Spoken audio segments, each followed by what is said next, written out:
A alta produtividade, ela está associada com todos os fatores, todos têm que estar em harmonia e equilíbrio. Então, dentro desse aspecto, nós não podemos negligenciar a questão dos micronutrientes.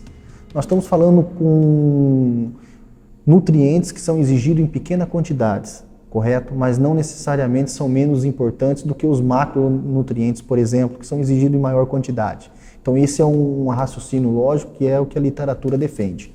E quando nós trabalhamos ambientes de alta produtividade, nós temos que ter na concepção que são ambientes extremamente exigentes e nós temos que colocar a quantidade de zinco, de boro, de ferro, de manganês dentro da proporção correta, ou seja, toda aquela lista de micronutrientes que compõe um rol de essencialidades.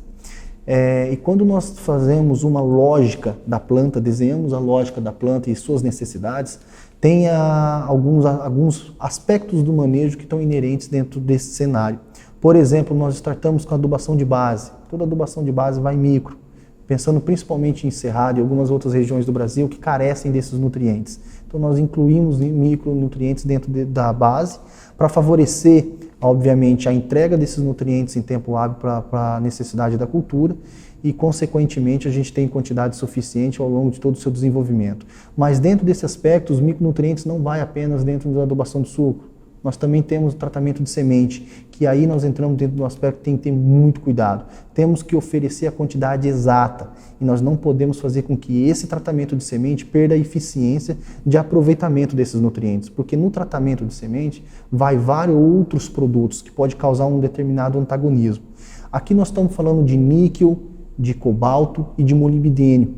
E esses elementos são micro, ou seja, são exigidos em pequenas quantidades e a faixa entre toxidez e essencialidade ela é muito estreita. Resgatamos o níquel, que foi o último micronutriente ou nutriente essencial inserido na lista de essencialidade, correto? O níquel, a faixa de essencialidade e toxidez ela é muito estreita. Mas se falta níquel, nós vamos ter problema com algumas enzimas que estão associadas com a fixação biológica do nitrogênio, como também cobalto e molibdênio.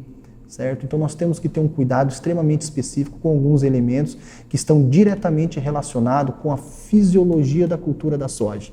Ou seja, para a fixação biológica, que vai oferecer nitrogênio para a cultura da soja, tem nutrientes envolvidos, como também tem nutrientes, micronutrientes envolvidos para o crescimento do sistema radicular, a exemplo, boro, que tem se saído um elemento extremamente estratégico, e outros elementos que ao longo do desenvolvimento da cultura, pensando já em planta formada, por exemplo, o manganês, numa aplicação de glifosato, a gente tem que colocar o manganês dentro do sistema para gerar um fator positivo para evitar algum estresse da planta ou favorecer com que a planta se desenvolva dentro da sua normalidade. Dentro desse contexto, temos também o cobre, que ajuda muito dentro da questão da fisiologia da planta, pensando em nutrição e também para suprir algumas condições de adversidade. Outro ponto interessante, que é a questão do boro, que ajuda na permeabilidade da membrana, liberação de açúcares das folhas, que somado com magnésio e também com nitrogênio, vai ajudar a encher grão. Então nós temos os micronutrientes que, embora exigidos em pequenas quantidades, têm um papel muito grande dentro do metabolismo da planta. Principalmente quando a gente fala de metabolismo secundário, que nós evitamos alguns determinados aspectos de estresse causado pelo ambiente de produção.